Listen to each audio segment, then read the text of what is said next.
French fry এমন একটি মজাদার আর মুখরোচক খাবার, এটা ছোট বড় সবাই কিন্তু খুবই পছন্দ করে। তো বাচ্চাদেরকে কিন্তু আমরা রেস্টুরেন্টে নিয়ে গেলে খাবারটা কিনে দিতেই হয় একটু বেশি দাম দিয়ে। তো আসসালামু আলাইকুম, আজকে আমি ফ্রেঞ্চ ফ্রাই তৈরি করে নিব বাসাতে। তো সেটা কিভাবে করি আসুন দেখি। তো এখানে কিন্তু সেজন্য আমি 2টা আলু নিয়েছি একটু বড় সাইজে, দিয়ে এভাবে একটা ছুরির সাহায্যে আমি কিন্তু কেটে নিয়েছি, একটু মোটা শেপ করে কেটে নিয়েছি। আপনারা কিন্তু চাইলে এর থেকে একটু চিকনও করতে পারেন।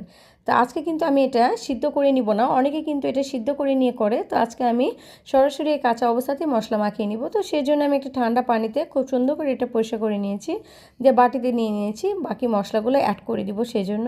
তো এখানে আমি 2 চামচ কর্নফ্লাওয়ার দিয়েছি, 1 চামচ আটা দিয়েছি, আর এখানে হচ্ছে যে লাল মরিচটা থাকে সেটা আমি দিয়েছি, রান্নার রেগুলার যে মরিচটা, মরিচের গুঁড়াটা সেটা দিয়েছি। আর এখানে লবণ দিয়েছি পরিমাণ মতো, আর টেস্টিং সল্ট দিয়ে দিয়েছি, একটা ডিম দিয়েছি। দিয়ে খুব ভালো করে কিন্তু এগুলো আমি উপকরণগুলো একটু মিশিয়ে নিব আলুর সঙ্গে। তো মিশানো হয়ে গেলে সে পর্যায়ে কিন্তু আমি এখানে চিলি ফ্লেক্সও দিয়ে দিয়েছি হাফ চামচের মতো।